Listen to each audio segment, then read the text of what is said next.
Hello दोस्तों, आप सभी का सोनी मित्र स्टोरी चैनल में दोस्तों स्वागत है।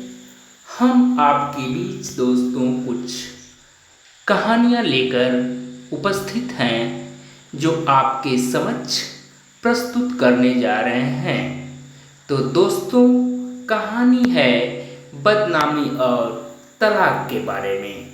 जैसा कि राधा नाम की एक लड़की थी जो दोस्तों रोए चली जा रही थी। उसके आंसू रुकने का नाम नहीं ले रहे थे। वो अपनी माँ से बार बार एक ही बात कह रही थी कि मुझे बदनाम कर उसे क्या मिला। तो दोस्तों, सिर्फ उसे डाइवोर्स तलाक आसानी से मिल जाए, उसने मेरा नाम गैर मर्दों के साथ जोड़ क्यों दिया। दोस्तों, जो राधा नाम की लड़की थी उसको बस एक ही चिंता खाई जा रही थी और रोती चली जा रही थी कि उसका उस लड़के से डाइवोर्स होने ही वाला था। लेकिन डाइवोर्स से पहले उसने उस राधा नाम की लड़की को बेइज्जत किया, बदनाम किया किसी और लड़के के साथ नाम जोड़कर। तो राधा ने इतना जिल्लत भरी दोस्तों जिंदगी उसकी उस लड़के ने बना दिया जैसा कि उसकी जिंदगी नरक बन गई। तो राधा ने कहा कि मेरा पति होते हुए खुद मुझ पर ये इल्जाम लगा रहा है। ये वही इंसान है जो कल तक मेरे लिए सब कुछ करने को तैयार था, दिन को रात कहने को तैयार था, और आज अपने अहंकार में मुझे नीचा दिखाने के लिए मुझे तलाक दे रहा है। मेरी गलती ही क्या है? मेरी गलती ही क्या है अपने और अपनी बेटी के लिए आवाज़ उठाना। तो राधा ने भी ऊंची आवाज़ ऊंची बातें सोच रखी थी। अपने बेटे और बेटियों के लिए, उनके हक के लिए लड़ाई सब लोग लड़ते हैं, अपनी आवाज़ सब लोग उठाते हैं। लेकिन अब लोग भी राधा को बड़े अजीब नज़रों से देखते थे, गंदी बातें करते रहते थे। रास्ते पे चलना राधा का मुश्किल हो गया था। सहेलियों ने भी मुंह फेर लिया था राधा के। बस कुछ ही मुझे समझती थी, यानी राधा कह रही है कि कुछ ही दोस्त, कुछ ही सहेलियां जो मुझे समझती हैं और मेरे साथ हैं। माँ तो अपनी माँ से कह रही है कि माँ, आपका भाई बहन का साथ और बेटी का प्यार साथ मेरा हौसला बढ़ाता है। तो राधा ने भी फैसला कर लिया कि मैं लोगों के तानों से, बदनामी से डरूंगी नहीं, झुकूंगी नहीं, रुकूंगी नहीं। अपने आत्मसम्मान और हक के लिए बिना थके लड़ती रहूंगी। लोगों से, उस इंसान से जिसमें इंसानियत ही नहीं रही, उससे क्या डरना, उससे क्या शर्माना। और फिर शुरू हुए कोर्ट कचहरी के धक्के।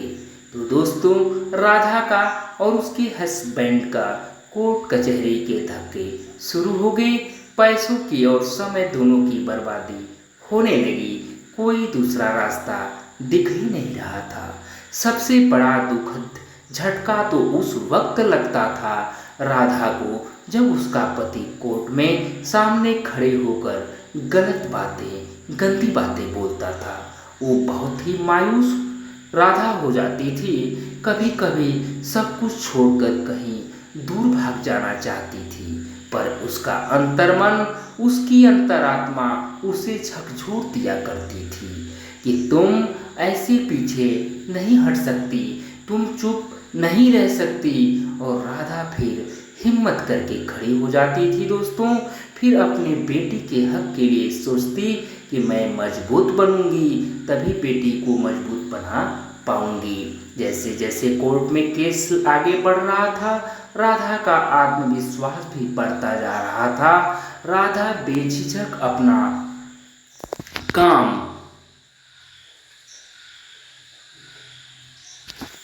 दोस्तों अपना काम करती रहती थी। आत्मविश्वास भी बढ़ता जाता था।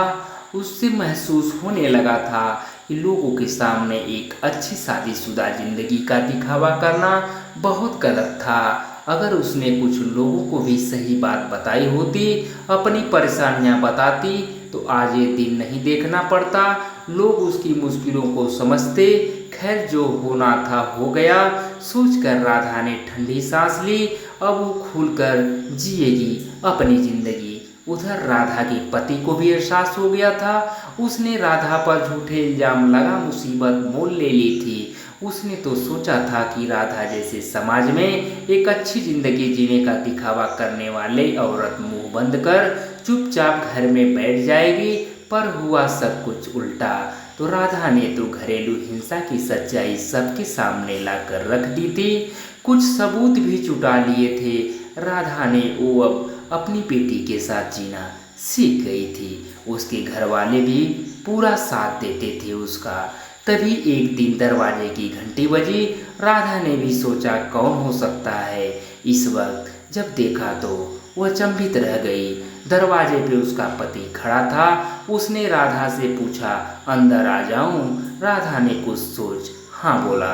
उसे अंदर आने दिया और पूछा, अब क्यों आए हो? वो बोला, मुझे माफ़ कर दो, मुझसे गलती हो गई और वापस चलो। मैं तुम्हारे और अपनी बेटी के बिना नहीं रह सकता। अचानक आए इस बदलाव से राधा सोच में पड़ गई थी। वो कुछ समझ नहीं पा रही थी दोस्तों कि उसका पति केस वापस ले साथ में सुखी जीवन बिताने की बात कर रहा था। उसने राधा से कहा, चाहो तो थोड़ा सोच कर जवाब देना। पर राधा का जवाब तो तैयार था। उसने साथ जाने से मना कर दिया और बेटी ने भी बोल दिया, मैं मम्मी के साथ ही रहूंगी। राधा का पति ये बोलकर तुम ठीक नहीं कर रही वहाँ से चला गया। पूरी रात वो सोचती रही, उसने गलत निर्णय तो नहीं लिया। राधा ने सोचती रह गई इस बात को कि क्या मुझे अपनी बेटी के अच्छे भविष्य के लिए साथ चले जाना चाहिए था। बेटी को माँ पापा दोनों मिल जाए, शायद सच में उसकी सोच बदल गई। सोचते सोचते सुबह हो गई। सब घर वाले भी सोच में थे, क्या किया जाए, इंसान बदल भी तो सकता है। पर सबने समझदारी दिखा। कुछ दिन इंतजार करने का सोचा। तभी केस की तारीख भी आ गई दोस्तों। राधा ने सोचा था आज के पति के व्यवहार से पक्का निर्णय ले लेंगी, और जो हुआ सोच से बाहर था। पति का वही रूप पाया। राधा आज भी अपनी बेटी के लिए लड़ रही है। बस एक बात सोचती है, उस दिन उसका पति बदला रूप ले घर क्यों आया था? क्या साथ जाना सही था या अपने हक अपने आत्मसम्मान के लिए लड़ना सही था? तो दोस्तों, ये रहा बदनामी और तलाक की कहानी। राधा की सूझबूझ ही उसे अपनी बेटी के साथ खुशहाल जीवन जीने को प्रेरित करता है, न कि वो अपने पति के साथ जाकर बहुत बड़ी गलती करती, जिससे उसका आत्मसम्मान भी मरता दोस्तों, आत्मसम्मान भी खो देती। उसके बाद सम्मान बचता भी नहीं, बच्ची का भविष्य भी खराब होता। तो दोस्तों, इस कहानी से हमें बहुत कुछ सीखने को मिलती है कि परिवार में कैसे रहा जाता है, परिवार में पति पत्नी का संबंध कैसे होता है, बेटे और बेटियों के लिए लोग जीवन कैसे जीते हैं। तो हम उम्मीद करते हैं कि आप सभी लोग का परिवार सुखमय रहे। इस कहानी से प्रेरणा मिलती है कि सभी का जीवन सुंदर हो, सुखमय हो। और एक कहानी दोस्तों, एक काल्पनिक कहानी है, जो बनाई गई कहानी है, जिससे केवल आत्मसम्मान और प्रेरणादायक कहानियाँ हैं, जिससे हम सभी के परिवार में प्रेरणा मिले, जिससे सभी की जीवन सुखमय रहे। इससे इस कहानी से बस यही आशय है, बाकी वास्तविक रूप ना ले इस कहानी का। तो आप सभी का इस चैनल में यानी सोनी मित्ती स्टोरी चैनल में दोस्तों स्वागत है। कृपया चैनल को आप सब्सक्राइब करें, लाइक करें एंड शेयर करें। हम आपका बहुत बहुत आभार प्रकट करते हैं दोस्तों। बहुत बहुत धन्यवाद दोस्तों। थैंक यू दोस्तों so much. I love you.